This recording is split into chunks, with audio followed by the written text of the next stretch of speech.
নমস্কার, গল্পবাদ চ্যানেলে আপনাদের সকলকে স্বাগত জানাই। আজ আবার একটি নতুন গল্প নিয়ে ফিরে এসেছি। আজকের গল্পের নাম পুঁইমাচা। গল্পের লেখক বিভূতিভূষণ বন্দ্যোপাধ্যায়। গল্প পাঠে আমি অর্পণ। গল্পটি মন দিয়ে শুনবেন ও কমেন্ট করে জানাবেন কেমন লাগলো। আর যদি ভালো লাগে চ্যানেলটিকে প্লিজ সাবস্ক্রাইব করে পাশে থাকবেন। তাহলে গল্পটা শুরু করা যাক। সহায় হরি চাটুর্যে উঠোনে পা দিয়ে স্ত্রীকে বললেন, একটা বড় বাটি কি ঘটি যা হয় কিছু দাও তো, তারুক্ষুড়ো গাছ কেটেছে, একটু ভালো রস আনি। স্ত্রী অন্নপূর্ণা খড়ের রান্নাঘরের দাওয়ায় বসে শীতকালের সকালবেলা নারকেল তেলের বোতলে ঝাঁটার কাঠি পুড়ে 2 আঙুলের সাহায্যে ঝাঁটার কাঠি সংলগ্ন জমানো তেলটুকু সংগ্রহ করে চুলে মাখছিলেন। স্বামীকে দেখে তাড়াতাড়ি গায়ের কাপড় একটু টেনে দিলেন মাত্র, কিন্তু বাটি কি ঘটি দেবার জন্য বিন্দুমাত্র আগ্রহ তো দেখালেনই না, এমনকি বিশেষ কোনো কথাও বললেন না। সহায় হরি এগিয়ে এসে বললেন, কি হলো, বসে রইলে যে, দাও না একটা ঘটি। আহ, খেন্তি টেন্তি সব গেল কোথায় এরা? তুমি তেল মেখে ছোবে না বুঝি? অন্নপূর্ণা তেলের বোতলটি সরিয়ে স্বামীর দিকে খানিকক্ষণ চেয়ে রইলেন। পরে অত্যন্ত শান্ত সুরে জিজ্ঞেস করলেন, তুমি মনে মনে কি ঠাউরেছ বলতে পারো? স্ত্রীর অতিরিক্ত রকমের শান্ত সুরে সহায় হরির মনে ভয়ের সঞ্চার হলো। এটি যে ঝড়ের পূর্বের আকাশের স্থির ভাব মাত্র, তা বুঝে তিনি মরিয়া হয়ে ঝড়ের প্রতীক্ষায় রইলেন। একটু আমতা আমতা করে বললেন, কেন, কি আবার? অন্নপূর্ণা পূর্বাপেক্ষাও শান্ত সুরে বললেন, দেখো, রঙ্গ করো না বলছি। ন্যাকামি করতে হয় অন্য সময় করো। তুমি কি কিছু জানো না? কিছু খোঁজ রাখো না? অত বড় মেয়ে যার ঘরে, সে মাছ ধরে আর রস খেয়ে দিন কাটায় কি করে তা বলতে পারো? গায়ে কি গুজব রটেছে জানো? সহায় হরি আশ্চর্য হয়ে জিজ্ঞেস করলেন, কেন, কি গুজব? কি গুজব জিজ্ঞেস করো গিয়ে চৌধুরীদের বাড়িতে? কেবল বাগদি দুলে পাড়ায় ঘুরে ঘুরে জন্ম কাটালে ভদ্রলোকের গায়ে বাস করা যায় না। সমাজে থাকতে গেলে কিছু নিয়ম কানুন মেনে চলতে হয়। সহায় হরি বিস্মৃত হয়ে কি বলতে যাচ্ছিলেন।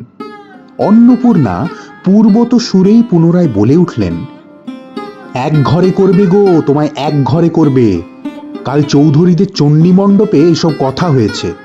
আমাদের হাতে ছোঁয়া জল আর কেউ খাবে না। আশীর্বাদ হয়ে মেয়ের বিয়ে হলো না। ও নাকি উৎসর্গ করা মেয়ে। গায়ের কোনো কাজে তোমাকে আর কেউ বলবে না। যাও, ভালোই তো হয়েছে তোমার। এখন গিয়ে দুলে বাড়ি বাগদি বাড়ি উঠে বসে দিন কাটাও। সহায় হরি তাচ্ছিল্যের ভাব প্রকাশ করে বললেন, এই, আমি বলি না জানি কি ব্যাপার। এক ঘরে, সবাই এক ঘরে করেছেন, এবার বাকি আছেন কালীময় ঠাকুর। অন্নপূর্ণা তেলে বেগুনে জ্বলে উঠলেন। কেন, তোমাকে এক ঘরে করতে বেশি কিছু লাগে নাকি? তুমি কি সমাজের মাথা না একজন মাতব্বর লোক? চাল নেই, চুলো নেই, এক কড়ার মুরদ নেই। চৌধুরীরা তোমাকে এক ঘরে করবে তার এমন কঠিন কথা কি? আর সত্যিই তো, এইদিকে ধাড়ি মেয়ে হয়ে উঠল। হঠাৎ স্বর নামিয়ে বললেন, 15 বছরের হলো, বাইরে কমিয়ে বলে বেড়ালে কি হবে? লোকের চোখ নেই? পুনরায় গলা উঠিয়ে বললেন, না বিয়ে দেবার গা না কিছু। আমি কি যাব পাত্র ঠিক করতে? সশরীরে যতক্ষণ স্ত্রীর সম্মুখে বর্তমান থাকবেন, স্ত্রীর গলার সুর ততক্ষণ কমার কোনো সম্ভাবনা নেই। এই বুঝে সহায় হরি দাওয়া থেকে তাড়াতাড়ি একটা কাঁসার বাটি উঠিয়ে নিয়ে খিড়কি দুয়ারের দিকে যাত্রা করলেন। কিন্তু খিড়কি দুয়ারে একটু এগিয়ে গিয়ে কি দেখে হঠাৎ থেমে গেলেন এবং আনন্দপূর্ণ স্বরে বললেন, এসব কি রে খেন্তিমা, এসব কোথা থেকে আনলি? 14-15 বছরের একটি মেয়ে আর 2টি ছোট ছোট মেয়ে পেছনে নিয়ে বাড়ি ঢুকল। তার হাতে এক বোঝা পুঁই শাক, ডালগুলি মোটা ও হলদে। হলদে চেহারা দেখে মনে হয় কারা পাকা পুঁই গাছ উপড়ে ফেলে উঠানের জঙ্গল তুলে দিচ্ছিল। মেয়েটি তাদের উঠোনের জঞ্জাল প্রাণপণে তুলে এনেছে। ছোট মেয়ে দুটির মধ্যে একজনের হাত খালি, অপরটির হাতে গোটা 2-3 পাকা পুঁই পাতা জড়ানো কোনো দ্রব্য। বড় মেয়েটি খুব লম্বা, গোলগাল চেহারা, মাথার চুলগুলো কালো ও অগোছালোভাবে বাতাসে উড়ছে। মুখখানা খুব বড়, চোখ দুটো ডাগর ডাগর ও সরু সরু কাচের চুড়িগুলো 2 পয়সা ডজনের একটি সেফটি পিন দিয়ে একত্র করে আটকানো। পিনটির বয়স খুঁজতে গেলে প্রাগৈতিহাসিক যুগে গিয়ে পড়তে হয়। এই বড় মেয়েটির নামই বোধ হয় খেন্তি, কারণ সে তাড়াতাড়ি পিছন ফিরে তার পেছন দিক থেকে পুঁই পাতা জড়ানো দ্রব্যটি নিয়ে মেলে ধরে বলল, চিংড়ি মাছ বাবা, গয়াবুড়ির কাছ থেকে রাস্তায় নিলাম, দিতে চায় না, বলে তোমার বাবার কাছে আগের দিনকার 2 পয়সা বাকি আছে। আমি বললাম, দাও না গয়া পিসি, আমার বাবা কি তোমার 2 পয়সা নিয়ে পালিয়ে যাবে? আর এই পুঁইশাকগুলো ঘাটের ধারে রায় কাকা দিলেন, বললেন নিয়ে যা, কেমন মোটা মোটা বলো। অন্নপূর্ণা দাওয়া থেকে অত্যন্ত ঝাঁঝের সাথে চিৎকার করে বললেন, নিয়ে যা, আহা কি অমৃতই তোমাকে তারা দিয়েছে। পাকা পুঁই ডাঁটা কাঠ হয়ে গেছে, 2 দিন পরে ফেলে দিত, নিয়ে যা। আর উনি তাদের আগাছা উঠিয়ে নিয়ে এসেছেন। ভালোই হয়েছে, তাদের আর নিজেদের কষ্ট করে কাটতে হলো না। যত পাথুরে বোকা সব মরতে আসে আমার ঘাড়ে। ধাড়ি মেয়ে, বলে দিয়েছি না তোমায় বাড়ির বাইরে কোথাও পা দিও না? লজ্জা করে না এপাড়া সেপাড়া করে বেড়াতে? বিয়ে হলে যে 4 ছেলের মা হতে। খাওয়ার নামে আর জ্ঞান থাকে না, না? কোথায় শাক, কোথায় বেগুন, আরেকজন বেড়াচ্ছেন কোথায় রস, কোথায় ছাই, কোথায় পাঁশ। ফেল বলছো সব, ফেল।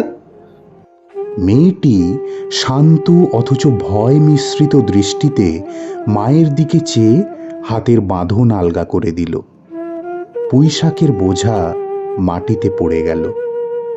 অন্নপূর্ণা বকে চললেন, যা তো রাধি, ওই আপদগুলোকে টেনে খিড়কির পুকুরের ধারে ফেলে দিয়ায়। ফের যদি বাড়ির বাইরে বার হতে দেখেছি তবে ঠ্যাং খোঁড়া করি কিনা দেখবি। বোঝা মাটিতে পড়ে গিয়েছিল। ছোট মেয়েটি কলের পুতুলের মতো সেগুলি তুলে নিয়ে খিড়কি অভিমুখে চলল। কিন্তু ছোট্ট মেয়ে অত বড় বোঝা বইতে পারল না। অনেকগুলো ডাঁটা এদিকে ওদিকে ঝুলতে ঝুলতে চলল। সহায় হরির ছেলে মেয়েরা তাদের মাকে অত্যন্ত ভয় পেত। সহায় হরি আমতা আমতা করে বলতে গেলেন, তা এনেছে ছেলে মানুষ খাবে বলে, তুমি আবার। পুঁইশাকের বোঝা নিয়ে যেতে যেতে ছোট মেয়েটি ফিরে দাঁড়িয়ে মায়ের মুখের দিকে চাইল।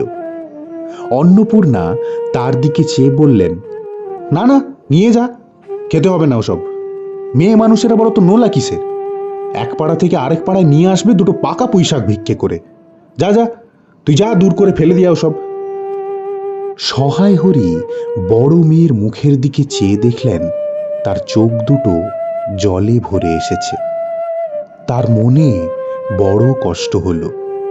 কিন্তু মেয়ের যতই সাধের জিনিস হোক, পুঁইশাকের পক্ষাবলম্বন করে দুপুরবেলা স্ত্রীকে চটাতে তিনি আদেও সাহসী হলেন না। নিঃশব্দে খিড়কি দরজা দিয়ে বাইরে বেরিয়ে গেলেন।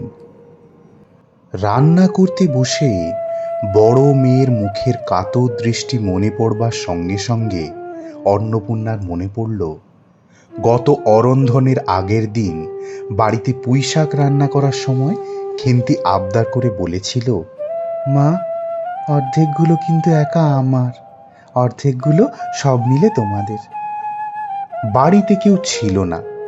তিনি নিজে গিয়ে উঠানের ও খিড়কির দোরের আশেপাশে যে ডাঁটা পড়েছিল সেগুলো কুড়িয়ে নিয়ে আসলেন। বাকিগুলো কুড়োনো যায় না, ডোবার ধারে ছাই গাদায় ফেলে দিয়েছে।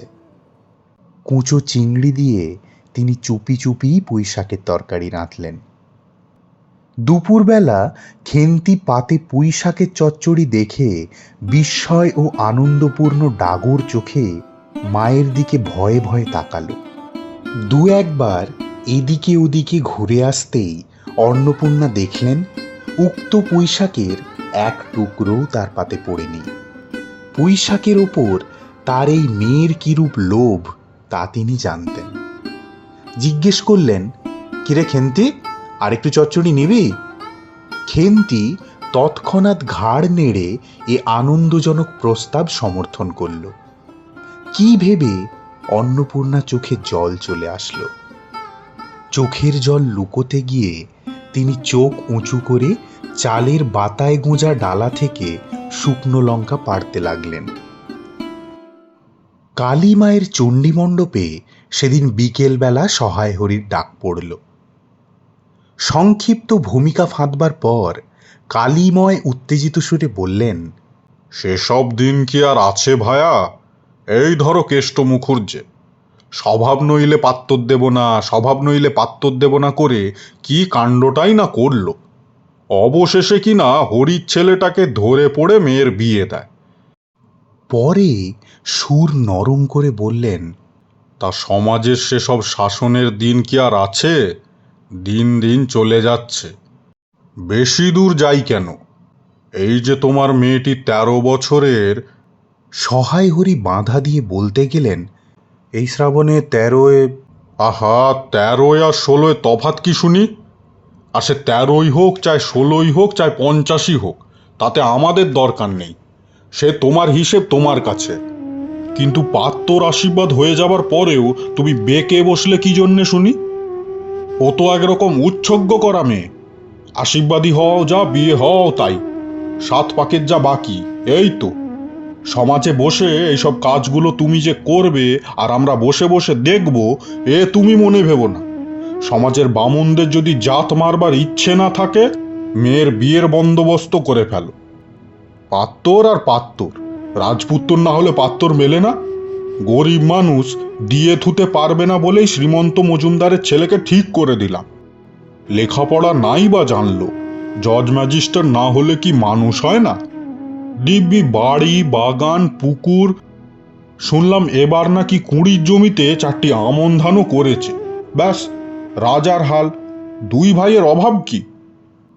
ইতিহাসটা হচ্ছে এই যে, মণিগায়ের উক্ত মজুমদার মশাইয়ের পুত্রটি কালীময়ই ঠিক করে দেন।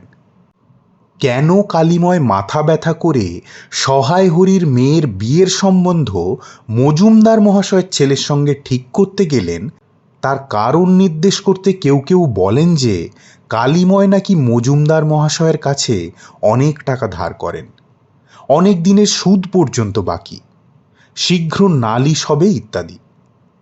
এই গুজব যে শুধু অবান্তর তাই নয়, এর কোনো ভিত্তি আছে বলেও মনে হয় না। এটা দুপক্ষের রটনা মাত্র।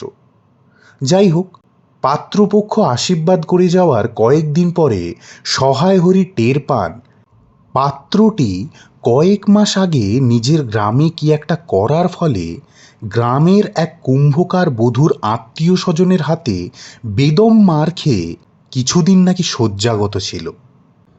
এই রকম পাত্রে মেয়ে দেবার প্রস্তাব মনঃপূত না হওয়ায় সহায় হরি সে সম্বন্ধ ভেঙে দেন। দিন 2 পরের কথা। সকালে উঠে সহায় হরি উঠানে বাতাবি লেবুর ফাঁক দিয়ে যেটুকু নিতান্ত কচি রাঙা রোদ এসেছিল তারই আতপে বসে আপন মনে তামাক টানছিলেন। বড় মেয়ে খেন্তি এসে চুপি চুপি বলল, বাবা যাবে না, মা ঘাটে গেল। সহায় হরি একবার বাড়ির পাশে ঘাটের পথের দিকে কি জানি কেন চেয়ে দেখলেন, পরে নিম্ন স্বরে বললেন, যা শিগগির শাবলখানা নিয়ে আয় দেখি। কথা শেষ করে তিনি উৎকণ্ঠার সাথে জোরে জোরে তামাক টানতে লাগলেন এবং পুনরায় একবার কি জানি কেন খিড়কির দিকে সতর্ক দৃষ্টি নিক্ষেপ করলেন। ইতিমধ্যে প্রকাণ্ড ভারী একটা লোহার শাবল 2 হাত দিয়ে আঁকড়ে ধরে খেন্তি এসে পড়ল। তারপর বাবা মেয়ে সন্তর্পণে সম্মুখের দরজা দিয়ে বাইরে বেরিয়ে গেল। এদের ভাব দেখে মনে হচ্ছিল এরা যেন কারো ঘরে শীত কাটার উদ্দেশ্যে যাচ্ছে। অন্নপূর্ণা স্নান করে সবে কাপড় ছেড়ে উনুন ধরাবার জোগাড় করছিলেন। মুখার্জি বাড়ির ছোট খুকি দুর্গা এসে বলল, খুড়িমা, মা বলল খুড়িমাকে গিয়ে বল মা ছোঁবে না, তুমি আমাদের নবান্নটা মেখে আর ইঁতুর ঘটগুলো বাইরে বার করে দিয়ে আসবে। মুখুর্জে বাড়ি ও পাড়ায়। যাবার পথের বাঁ ধারে এক জায়গায় শ্যাওড়া, বনভাট, রাংচিতা, বনচালতা গাছের ঘন বন। শীতের সকালে এক প্রকার লতা পাতার ঘন গন্ধ বন থেকে বাইরে বের হচ্ছিল। একটা লেজ ঝোলা হলদে পাখি আমড়া গাছের এ ডাল থেকে ও ডালে যাচ্ছে। দুর্গা আঙুল দেখিয়ে বলল, খুড়িমা খুড়িমা, ওই যে দেখো কেমন পাখিটা। পাখি দেখতে গিয়ে অন্নপূর্ণা কিন্তু আরেকটা জিনিস লক্ষ্য করলেন। ঘন বনটার মধ্যে কোথায় এতক্ষণ খুব খুব করে আওয়াজ হচ্ছিল, কে যেন কি খুঁড়ছে। দুর্গার কথার পরেই হঠাৎ সেটা বন্ধ হয়ে গেল। অন্নপূর্ণা সেখানে খানিকক্ষণ থমকে দাঁড়িয়ে থাকলেন, পরে চলতে আরম্ভ করলেন। তারা খানিক দূর যেতেই বনের মধ্যে পুনরায় খুব খুব করে শব্দ আরম্ভ হলো। কাজ করে ফিরতে অন্নপূর্ণার একটু দেরিই হলো। বাড়ি ফিরে দেখলেন খেন্তি উঠানের রোদে বসে তেলের বাটি সামনে নিয়ে খোঁপা খুলছে। তিনি তীক্ষ্ণ দৃষ্টিতে মেয়ের দিকে চেয়ে বললেন, এখনো নাইতে যাসনি যে? কোথায় ছিলি এতক্ষণ? খেন্তি তাড়াতাড়ি উত্তর দিল, এই যে যাই মা, এক্ষুনি যাবো আর আসবো। খেন্তি স্নান করতে যাবার একটু পরেই সহায় হরি সোৎসাহে 15-16 ভারী একটা মেটে আলু ঘাড়ে করে কোথা থেকে এসে উপস্থিত হলেন এবং সম্মুখে স্ত্রীকে দেখে কৈফিয়তের দৃষ্টিতে সেই দিকে চেয়ে বলে উঠলেন, ওই ওপাড়ার ময়সা চৌকিদার রোজই বলে, কর্তা ঠাকুর, তোমার বাপ থাকতে তবু মাসে মাসে এদিকে তোমাদের পায়ের ধুলো পড়তো, তা আজকাল তো তোমরা আর আসোই না। এই বেড়ার গায়ে মেটে আলু করে রেখেছি, তা দাদা ঠাকুর বরং। অন্নপূর্ণা স্থির দৃষ্টিতে স্বামীর দিকে তাকিয়ে বললেন, বরজপোতার বনের মধ্যে বসে খানিক আগে কি করছিলে শুনি? সহায় হরি অবাক হয়ে বললেন, না, আমি কখন আবার, না না, কখনো না, এই তো আমি। সহায় হরির ভাব দেখে মনে হচ্ছিল তিনি এইমাত্র যেন আকাশ থেকে পড়েছেন। অন্নপূর্ণা পূর্বের মতোই স্থির দৃষ্টিতে স্বামীর দিকে তাকিয়ে বললেন, চুরি তো করবেই, 3 কাল গিয়েছে, 1 কাল রয়েছে। মিথ্যে কথাগুলো না এখন আর বলো না, আমি সব জানি। মনে ভেবেছিলে আপদ ঘাটে গিয়েছে আর কি। দুর্গার মা ডেকে পাঠিয়েছিল, ও পাড়ায় যাচ্ছি, শুনলাম বরজপোতার বনের মধ্যে কি সব খুবখাত শব্দ। তখনই আমি বুঝতে পেরেছি। আমার সাড়া পেয়ে তখনই দেখি শব্দ বন্ধ হয়ে গেল। যেই আবার খানিক দূর গেলাম, অমনি দেখি শব্দ। তোমার তো ইহকালও নেই, পরকালও নেই। চুরি করতে, ডাকাতি করতে যা ইচ্ছে হয় করো না, কিন্তু মেয়েটাকে আবার এসবের মধ্যে নিয়ে গিয়ে ওর মাথা খাও কি জন্য? সহায় হরি হাত নেড়ে বরজপোতায় তার উপস্থিতি থাকার বিরুদ্ধে কতগুলি প্রমাণ উত্থাপন করবার চেষ্টা করতে গেলেন, কিন্তু স্ত্রীর চোখের দৃষ্টির সামনে তার বেশি কথাও জোগালো না, বা কথিত উক্তিগুলির মধ্যে কোনো যথাযোগ্য সম্বন্ধ খুঁজে পাওয়া গেল না। আধ ঘন্টা পরে খেন্তি স্নান সেরে বাড়ি ঢুকল। সামনের মেটে আলুর দিকে একবার আড় চোখে তাকিয়ে নিরীহ মুখে উঠোনের আলনায় অত্যন্ত মনোযোগের সাথে কাপড় মিলতে লাগল। অন্নপূর্ণা ডাকলেন, খেন্তি, এদিকে আয় তো একবার, শুনে যা। মার ডাক শুনে খেন্তির মুখ একেবারে শুকিয়ে গেল। সে ইতস্তত করতে করতে মার কাছে আসলে তিনি জিজ্ঞেস করলেন, এই মেটে আলু তুই তুলে এনেছিস? খেন্তি মার মুখের দিকে একটুখানি তাকিয়ে থেকে একবার ভূপতিত মেটে আলুটির দিকে তাকালো, পরে পুনরায় মার মুখের দিকে তাকালো এবং সঙ্গে সঙ্গে ক্ষিপ্র দৃষ্টিতে একবার বাড়ির সামনে বাঁশ ঝাড়ের মাথার দিকেও তাকিয়ে নিল। তার কপালে বিন্দু বিন্দু ঘাম দেখা গেল, কিন্তু মুখ দিয়ে কথা বার হলো না। অন্নপূর্ণা কড়া সুরে বললেন, কথা বলছিস না যে বড়? এই মেটে আলু তুই তুলে এনেছিস কিনা বল। খেন্তি বিপন্ন চোখে মার মুখের দিকে তাকিয়ে উত্তর দিল, হ্যাঁ। অন্নপূর্ণা তেলে বেগুনে জ্বলে উঠে বললেন, পাজি, আজ তোমার পিঠে আমি আস্ত কাঠের চেলা ভাঙবো, তবে ছাড়ব। বরজপোতার বনে গিয়েছ মেটে আলু চুরি করতে, হ্যাঁ? ধাড়ি মেয়ে, বিয়ের যোগ্যী হয়ে গেছে কোন কালে এই এক গলা বিজন বন, যার মধ্যে দিনে দুপুরে বাঘ লুকিয়ে থাকে, তার মধ্যে থেকে পরের আলু নিয়ে এলে তুমি? যদি গোসাইরা চৌকিদার ডেকে তোমাকে ধরিয়ে দিত, তোমার কোন শ্বশুর এসে তোমাকে বাঁচাতো? আমার জোটে না, আমি খাবো না, তা বলে পরের জিনিসে হাত? এই মেয়ে নিয়ে আমি কি করব?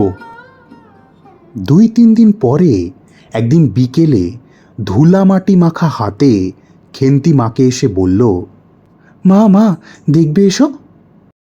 অন্নপূর্ণা গিয়ে দেখলেন ভাঙা প্রাচীরের ধারে যে ছোট খোলা জমিতে কতগুলি পাথরকুচি ও কোষ্ঠিকারী জঙ্গল হয়েছিল, খেন্তি ছোট বোনটিকে সেখানে নিয়ে গিয়ে মহা উৎসাহে তরকারির আওলাদ করবার আয়োজন করছে এবং ভবিষ্যম্ভাবী নানাবিধ কাল্পনিক ফলমূলের অগ্রদূত স্বরূপ বর্তমানে কেবল একটিমাত্র শীর্ণকায় পুঁইশাক চেরা কাপড়ের ফালির গ্রন্থিবদ্ধ হয়ে ফাঁসি হয়ে যাওয়া আসামির মতন ঊর্ধ্বমুখে একখণ্ড শুষ্ক কঞ্চির গায়ে ঝুলে রয়েছে।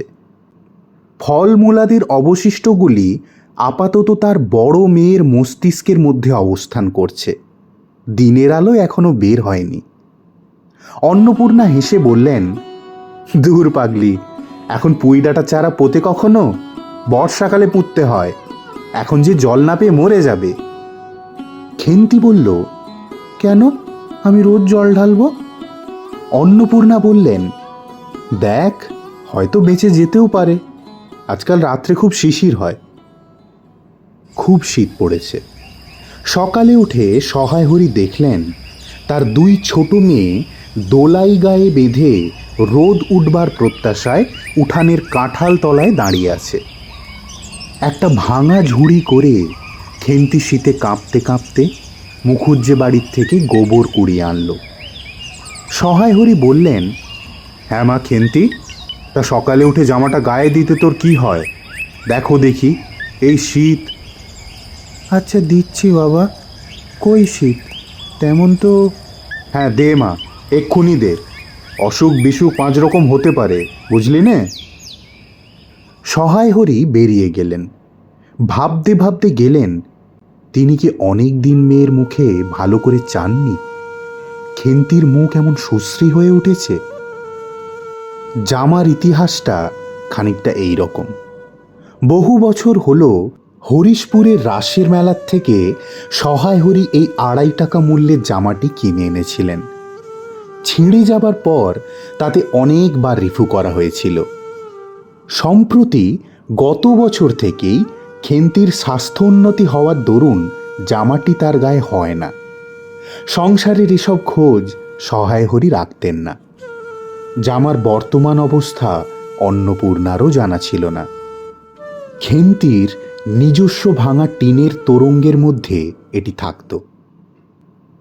পৌষ সংক্রান্তি সন্ধেবেলা অন্নপূর্ণা একটি কাঁশিতে চালের গুঁড়া, ময়দা ও গুড় দিয়ে চটকাচ্ছিলেন। একটা ছোট্ট বাটিতে 1 বাটি তেল। খেন্তি কুড়ুনির নিচে একটা কলা পাতা রেখে 1 থালা নারকেল কুড়ছিল। অন্নপূর্ণা প্রথমে খেন্তির সাহায্য নিতে চাননি, কারণ সে যেখানে সেখানে বসে, বনে বাদারে ঘুরে ফেরে, তার কাপড় চোপড় স্বাস্থ্যসম্মত সূচি নয়। কিন্তু নিতান্ত জেদ করায় হাত পা ধুইয়ে ও শুকনো কাপড় পরিয়ে তাকে বর্তমান পদে নিযুক্ত করেছেন।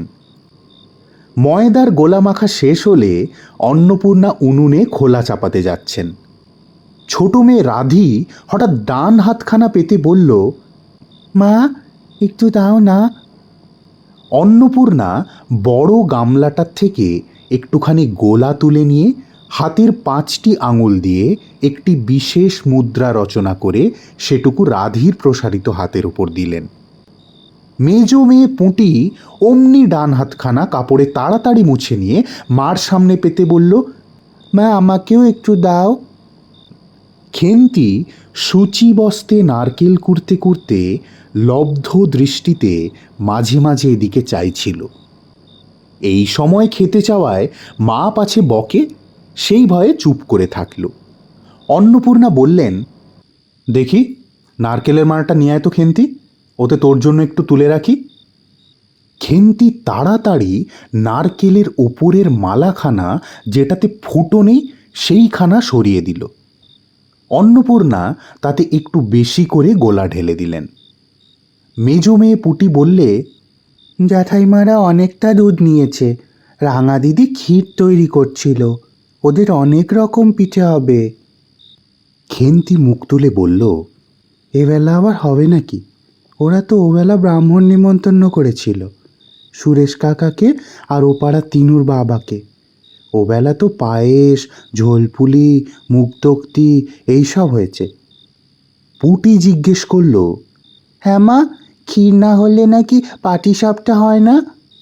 খেদি বলছিল ক্ষীরের পুর না হলে কি আর পাটিসাপটা হয়?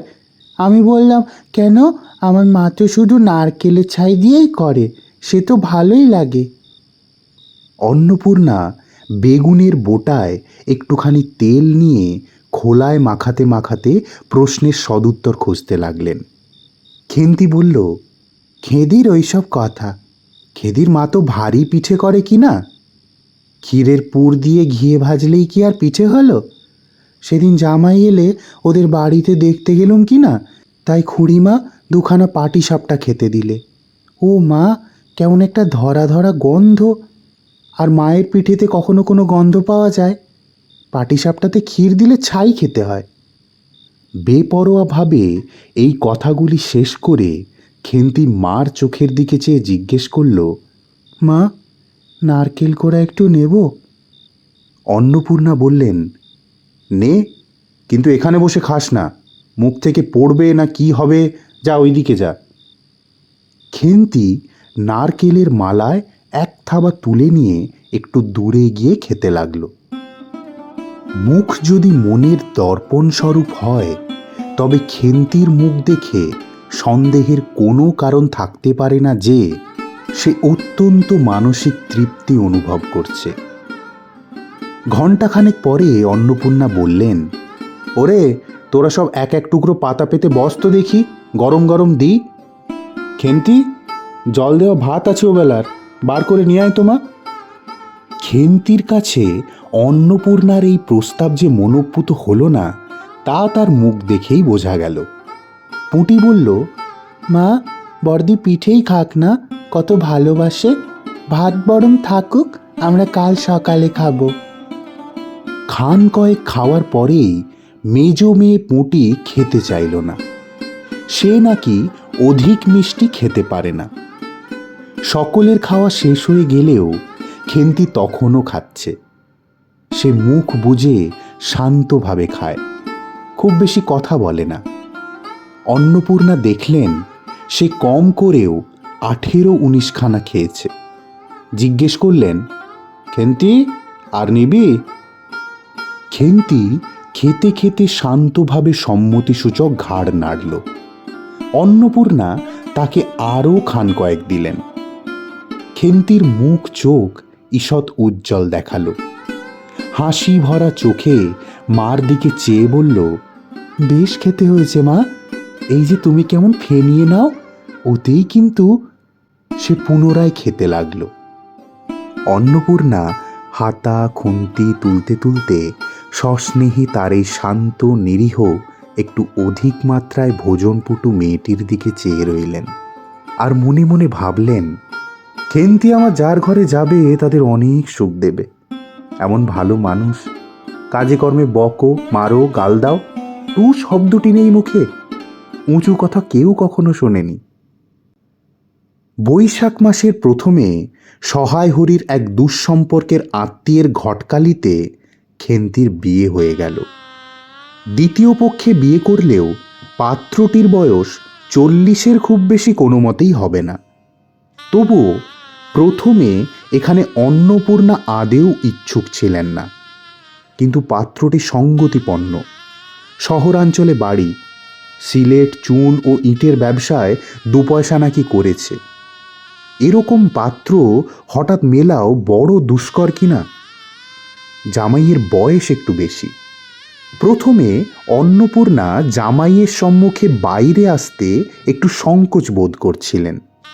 পরে পাছে খেন্তির মনে কষ্ট হয়, এই জন্য বরণের সময় তিনি খেন্তির সুপুষ্ট হাতখানি ধরে জামাইয়ের হাতে তুলে দিলেন। চোখের জলে তার গলা বন্ধ হয়ে এলো, কিছু বলতে পারলেন না। বাড়ির বাইরে আমলকি তলায় বেহারারা সুবিধে করে নেওয়ার জন্য বরের পালকি একবার নামালো। অন্নপূর্ণা চেয়ে দেখলেন বেড়ার ধারে নীল রঙের মেথি ফুলের গুচ্ছগুলি যেখানে নত হয়ে আছে, খেন্তির কম দামের বালুচরের রাঙা চেলির আঁচলখানা পালকির বাইরে বেরিয়ে সেখানে লুটাচ্ছে।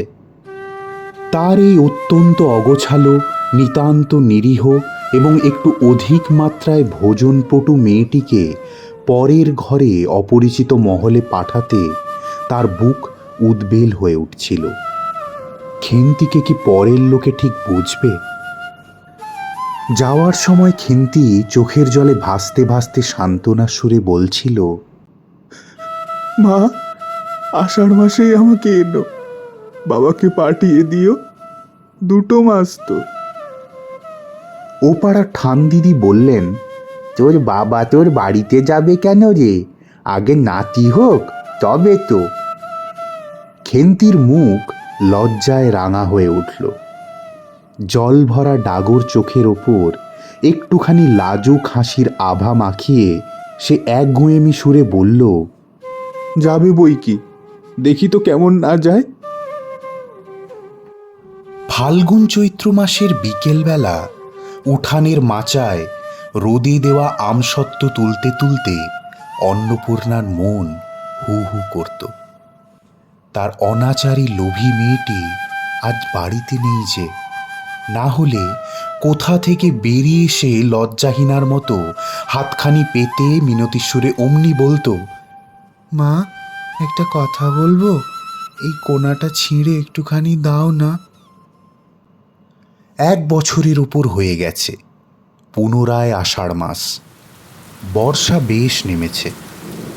ঘরের দাওয়ায় বসে সহায় হরি প্রতিবেশী বিষ্ণু সরকারের সঙ্গে কথা বলছেন। সহায় হরি তামাক সাজতে সাজতে বললেন, ও তুমি ধরে রাখো, ওরকমই হবে দাদা। আমাদের অবস্থার লোকের ওর চেয়ে ভালো আর কি জুটবে। বিষ্ণু সরকার তালপাতার চাটাইয়ের ওপর উবু হয়ে বসেছিলেন। দূর থেকে দেখলে মনে হবে তিনি যেন রুটি করবার জন্য ময়দা চটকাচ্ছেন। গলা পরিষ্কার করে বললেন, না, সব তো আর, তাছাড়া আমি যা দেব নগদই দেব। তোমার মেয়েটির হয়েছিল কি? সহায় হরি হুঁকোয় 5-6টি টান দিয়ে কাস্তে কাস্তে বললেন,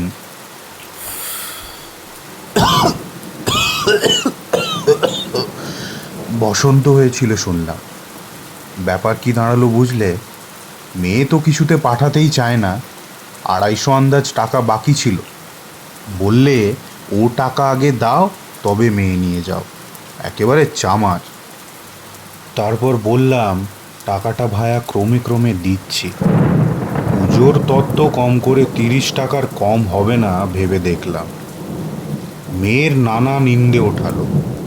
ছোট লোকের মতো মেয়ে নাকি চলে, হাবাতের ঘরের মতো খায়, আরও কত কি। পৌষ মাসে মেয়েটাকে দেখতে গেলাম। মেয়েটাকে ফেলে থাকতে পারতাম না, বুঝলে।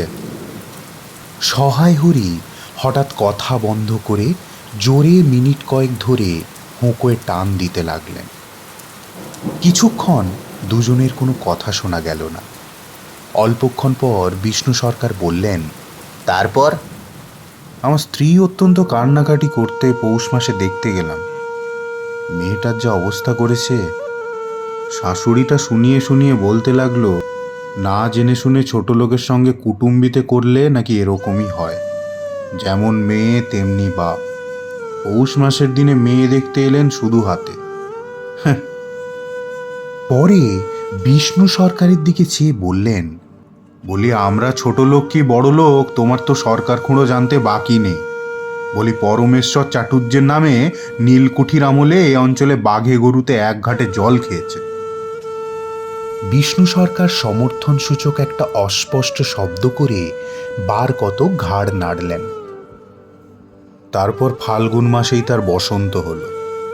এমন চামার বসন্ত গায়ে বেরোতেই, টালায় আমার এক দুঃসম্পর্কের বোন আছে, একবার কালীঘাটে পুজো দিতে এসে তার খোঁজ পেয়েছিল, তারই ওখানে ফেলে রেখে গেল।